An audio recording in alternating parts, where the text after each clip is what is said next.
This week's challenge is to try the blend. And the blend is a cooking technique that combines 25% ground mushrooms with 75% lean ground beef.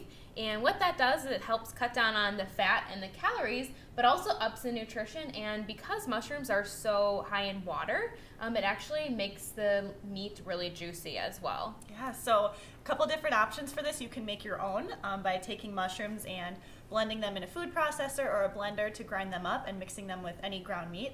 Or you can get it pre-made from us. We make them in a patty form, and we also do a ground form as well. So you can use it in any recipes from spaghetti, lasagna, tacos, anything you would normally Sloppy put. Joes, we have a Yes. recipe for on our website. So if you're looking for some inspiration, head to our website for recipes. Good luck, have fun. We'll see you next week.